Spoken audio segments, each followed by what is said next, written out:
Hello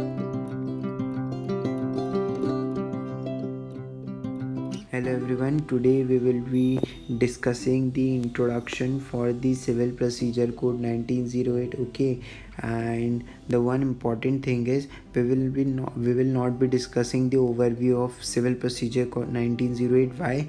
Because it is so broad. Okay, first thing, and secondly is not every section is very relevant. Okay, nor it is required, right? So and there are 51 orders in this whole CPC. Okay, so we will, and there are multiple rules within each order, right? And they all are not relevant. Okay, so we will be discussing the most relevant parts, we'll be touching the most relevant part, and once we will complete the whole series, you will get a good beautiful picture of CPC. Trust me, you will get it. Okay, and firstly today we will be discussing the introduction. ठीक है, and tomorrow we will be continuing directly with the institution of suit. Okay, so that from starting we can complete CPC stage by stage, how the procedure goes through, right? Okay, and most important thing, we will not be covering the CPC in order, right? हम order में कभी cover नहीं करेंगे.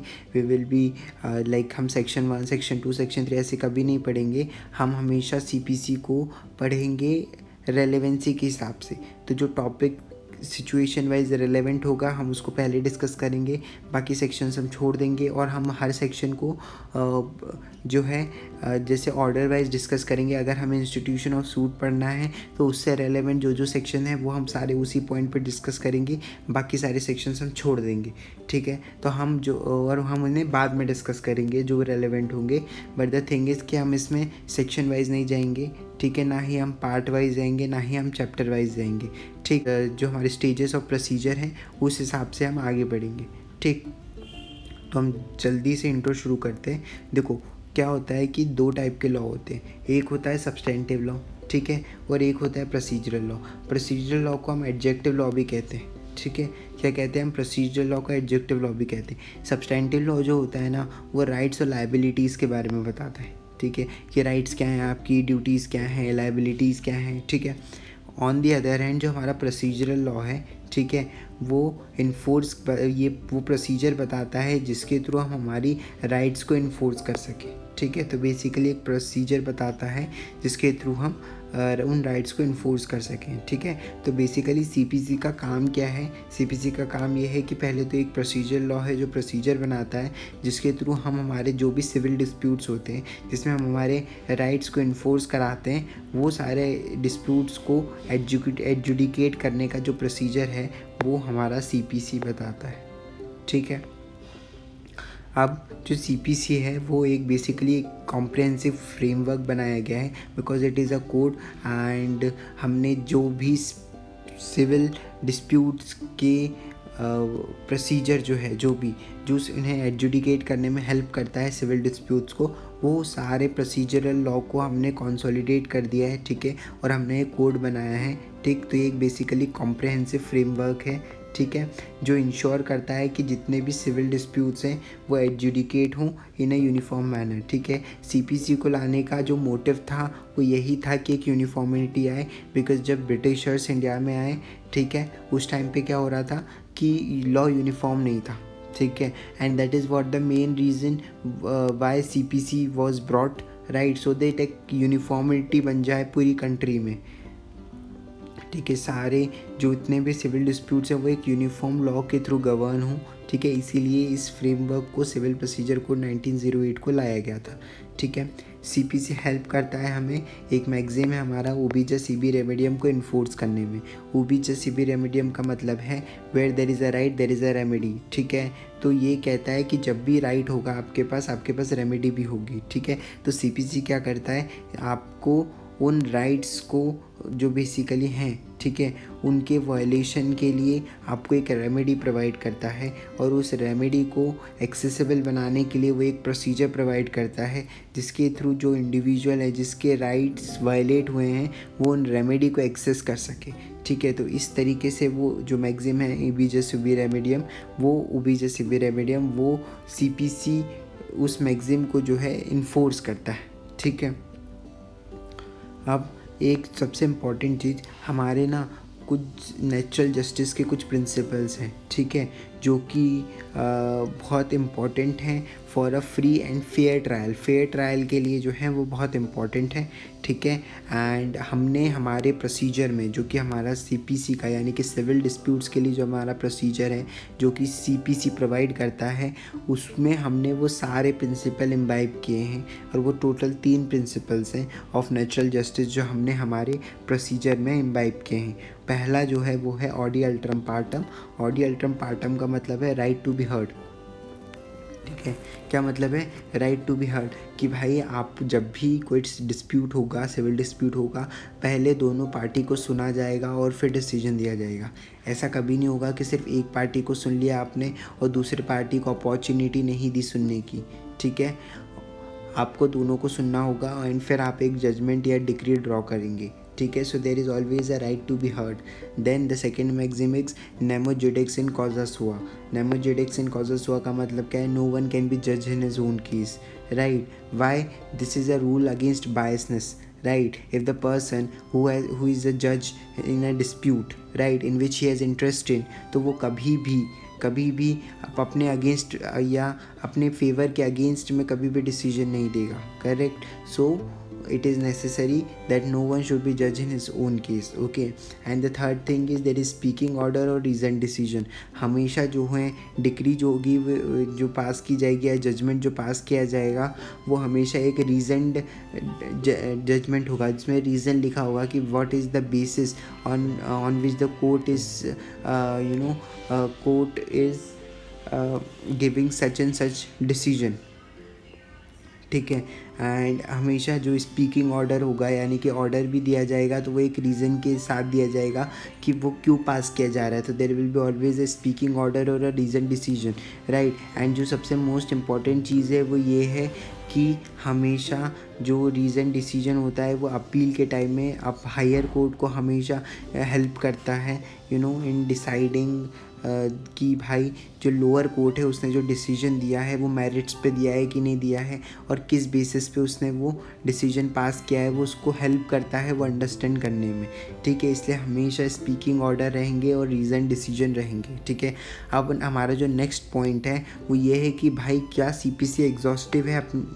क्या CPC exhaustive है? तो देखो कभी भी CPC या प्रोसीजर लॉ एग्जॉस्टिव होना नहीं पॉसिबल, ठीक है। तो वो यूजुअली हमारा CPC जो है वो एग्जॉस्टिव नहीं है, ठीक है। कहीं देखो उसकी वजह भी है, ठीक है। CPC के एग्जॉस्टिव ना होने की वजह सबसे पहली बात ये है कि कभी भी लेजिस्लेचर जो है वो हर सर्कमस्टांसेस हर सिचुएशन जो है प्रेडिक्ट नहीं कर सकती, ठीक है, राइट। तो हर सिचुएशन अगर वो प्रिडिक्ट नहीं कर सकती, सारे सर्कमस्टांसेस वो जब लॉ बना रही है तब वो प्रिडिक्ट नहीं कर सकती, क्योंकि her with situation with development with time नई नई सिचुएशन नए नए सर्कमस्टांसेस फ्यूचर में अराइज होते रहते हैं, राइट। तो उसके लिए हम अभी से उसको इमेजिन करके लॉ नहीं बनाया जा सकता, ठीक है। So this is not possible, practically possible नहीं है, राइट। इसीलिए हमने जो है सेक्शन 151 दिया है जो कि इनहेरेंट पावर के बारे में बात करता है, ठीक है, जो कोर्ट के साथ एग्जिस्ट करती है, जो इनहेरेंट पावर है, so that they can deal with those unforeseen circumstances, ठीक है। इसीलिए because it can not be exhaustive, so this is there that whenever there is a situation on non-liquid, right, or the people or the individuals, they are misusing the law or misusing the law, right. In those cases the court can use their power under section 151, right, to deal with those situations, okay।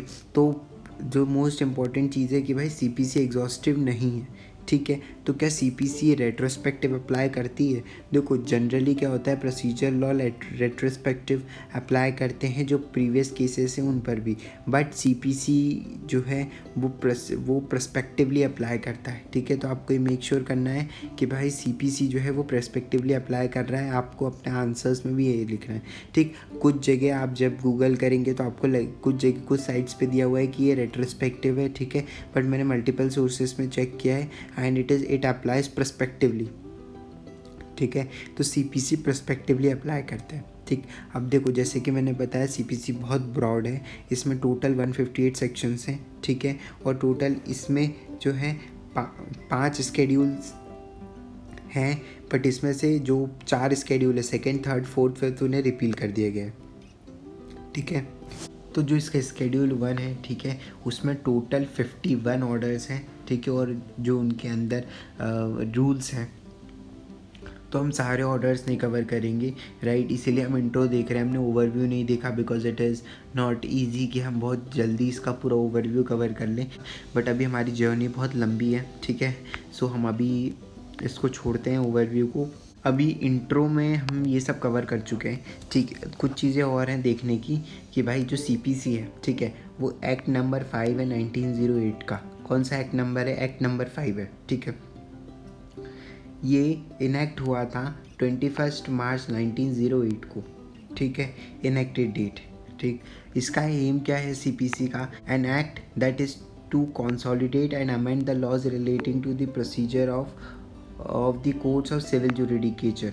ठीक है, तो इसका M यही है कि भाई consolidate करना और अमेंड करना जितने भी लॉज हैं, ठीक है, रिलेटिंग टू द प्रोसीजर, जो जितने प्रोसीजर से रिगार्डिंग लॉज हैं ऑफ द सिविल जुडिकेचर, यानी कि सिविल डिस्प्यूट्स को एडजुडिकेट करने के लिए जितने भी प्रोसीजर लॉ हैं उनको कंसोलिडेट किया गया और अमेंड किया गया। ये इसका एम है। ठीक है, ये याद रखिएगा, यूजुअली कुछ एग्जाम्स में MCQs में पूछ लिया जाता है। ठीक है, इसका शॉर्ट टाइटल क्या है? Of course code of civil procedure 1908 is the short title, right. हम इसको सिविल प्रोसीजर कोड कहते हैं, but the full name is the code of civil procedure 1908। ये इसका शॉर्ट टाइटल है। ठीक है, कमेंसमेंट ये इन्फोर्स कब हुआ था? इट इन्फोर्स ऑन 1 जनवरी 1909 को ये इन्फोर्स हुआ था। ठीक है, तो इनैक्टमेंट की डेट है 21 मार्च 1908, इन्फोर्समेंट की डेट है 1 जनवरी 1909। ठीक है, एक्सटेंट क्या है? ये एक्सटेंट है, it extends to whole of India. ठीक है, ये पूरे इंडिया पे एप्लीकेबल है, एक्सेप्ट, तो ये जो सेकंड में आप यहाँ स्टार मार्क देख रहे हैं, ठीक है, यहाँ पर ये बेसिकली पहले यहाँ पर क्या होता था, जम्मू एंड कश्मीर में लिखा होता था। तो पहले 2019 के पहले ये जम्मू एंड कश्मीर में एक्सेप्शन था, but with the Jammu and Kashmir reorganisation act 2019 उसे हटा दिया गया। अब CPC JNK में भी अप्लाई होता है। ठीक है, और बट इसका अभी भी एक एक्सेप्शन है, वो है state of Nagaland and tribal areas. Nagaland पे ये अप्लाई नहीं करता और वहाँ के ट्राइबल एरियाज़ पे भी अप्लाई नहीं करता। ठीक है, पर इसमें एक प्रोवाइज़ो अटैच्ड है। ठीक है, वो प्रोवाइज़ो क्या कहता है कि जो स्टेट गवर्नमेंट है, ठीक है, तो जो स्टेट गवर्नमेंट है नागालैंड की, वो क्या कर सकती है, वो जो है एक नोटिफिकेशन रिलीज़ कर सकती है ऑफिशियल गज़ट में। ठीक है, ऑफिशियल गज़ट में एक नोटिफिकेशन रिलीज़ कर सकती है। इस कोड के जो प्रोविजंस हैं, ठीक है, उनको जो स्टेट ऑफ नागालैंड है और जो ट्राइबल एरियाज़ हैं, ठीक है, उसमें वो एप्लीकेबल एक्सटेंड कर सकती है और उसमें वो एप्लीकेबल कर सकती है अगर स्टेट गवर्नमेंट चाहे तो। ठीक है, या फिर वो इस जितने भी कोड में जो भी प्रोविजंस हैं, ठीक है, उनको मॉडिफाई करके भी वो जो है एप्लीकेबल कर सकती है। ठीक है, तो ये स्टेट गवर्नमेंट पे डिपेंड करता है। ठीक, तो प्रोवाइज़ो है जो स्टेट गवर्नमेंट को पावर देता है कि भाई आप चाहो तो जो भी प्रोविजंस हैं इस CPC के, वो आप अपने स्टेट में और या फिर जो ट्राइबल एरियाज़ हैं उसमें आप मॉडिफिकेशंस के साथ या एज इट इज़ या पूरी तरीके से होल या फिर पार्ट में इस कोड के जो प्रोविजंस हैं आप उनको एप्लीकेबल कर सकते हो। ठीक है, तो ये हमारा इंट्रोडक्शन था। अब नेक्स्ट वीडियो में हम सीधा जो है इंस्टीट्यूशन ऑफ सूट पर जाएंगे। ठीक है, थैंक यू सो मच।